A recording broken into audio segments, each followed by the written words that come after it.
In the mockup on the thread page, there is some text after the H1 that indicates who started the thread and when. There is also this bit of text that shows a count of the replies and the number of contributors. Let's use what I like to call a dynamic getter to get this working. First, let's copy the markup from the mockup and paste it into our thread show page under the H1.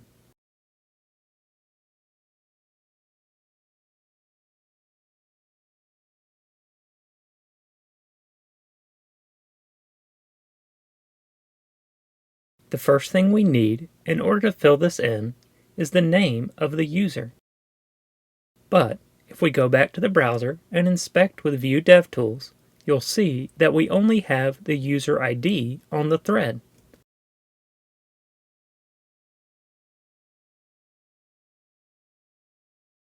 So, we need to get the user whose ID matches this user ID. It looks like we'll also need some sort of replies count and contributors count. We could create a computed property to handle these different pieces of info that we need from the thread. But because they could be useful in other parts of our application, let's go ahead and do this at the store level. In our getters property of the store, I'm going to create a new getter called thread.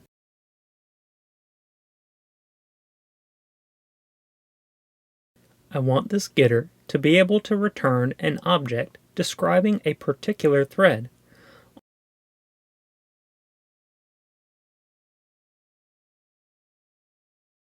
Only with some extra properties like author, replies count, and contributors count. The first problem we run into here is how do we tell the getter which particular thread we want the data for?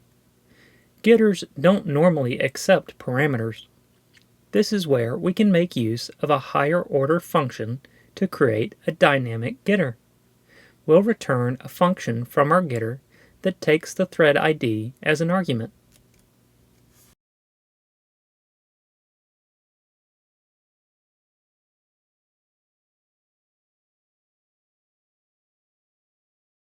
Then, we'll use the findById function to get the thread that we're looking for.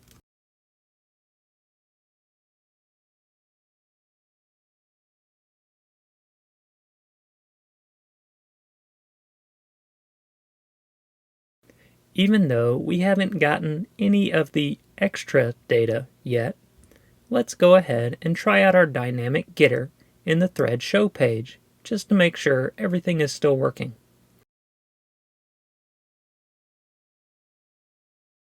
We can replace our computed property for thread with the getter.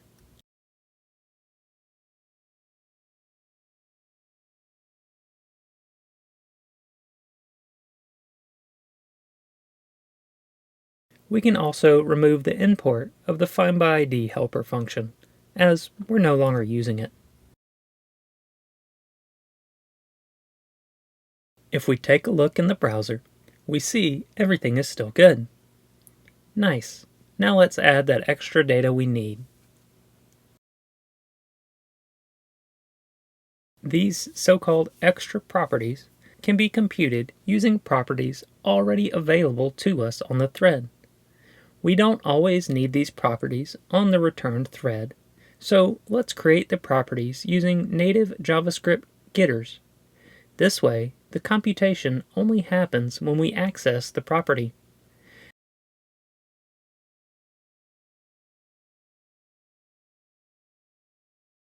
We can use findById on the users to find the author of the thread and their name. Next, we can compute the replies count using the post property on the thread.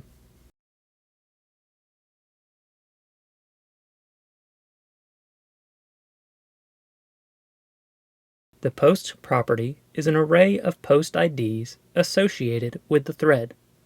Because the first post is not really a reply, but instead the content of the thread itself, let's subtract 1.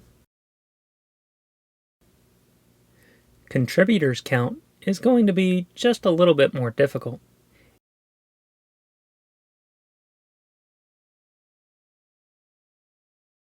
If you look at our data, you'll see that we have a property in thread already to store the contributor's ID. That means we should be able to do similar to what we did on the replies count.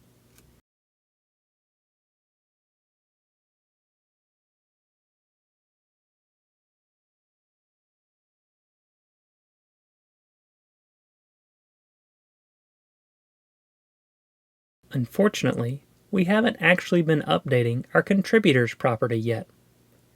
However, we did just make a super sweet higher order function in the last lesson to easily make append child to parent mutations. Let's use it to make an append contributor to thread mutation.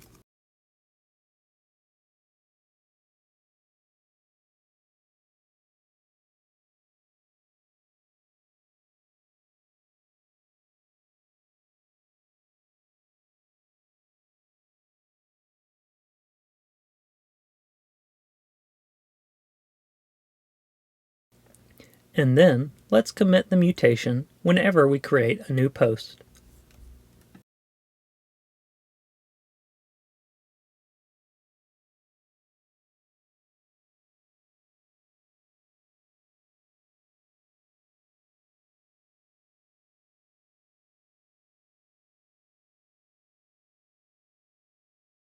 There's still one more thing we have to account for here. All the other times we've appended a child to parent with a mutation, it's always been unique, just by the nature of when and on what IDs we call the mutation. If we do not change something, our contributors count property will continue increasing with every reply to the thread, even if that reply was from a user who already replied. The reason for this is because we're calling the append contributor to thread mutation on every post creation, and users can reply to a thread multiple times. So, let's make a quick change to the make append child to parent mutation function.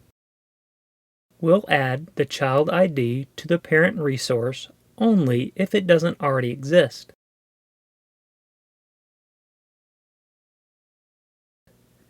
The JavaScript array method includes will tell us if the ID already exists in the array.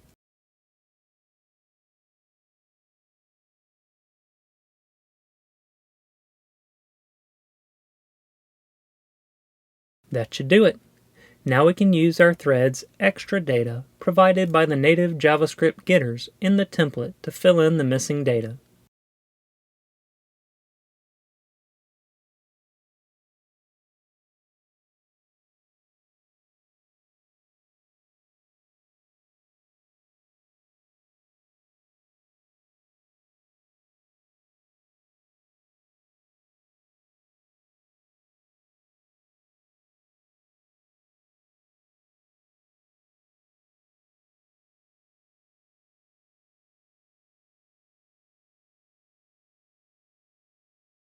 We should also use our handy appDate component to transform the thread published at property to a user-friendly display.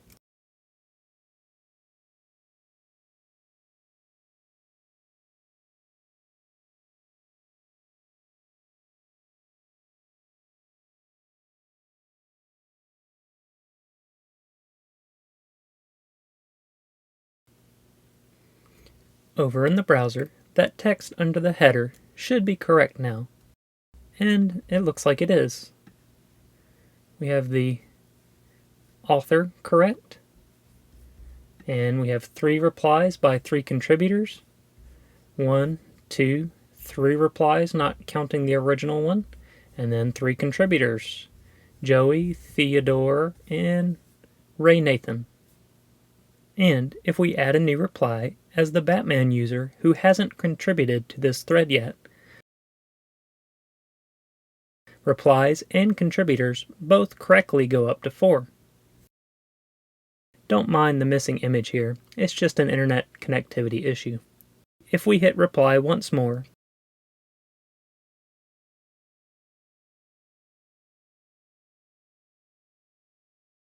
you'll see the replies go up by 1 again, to 5 this time, but contributors does not. It stays the same. Perfect.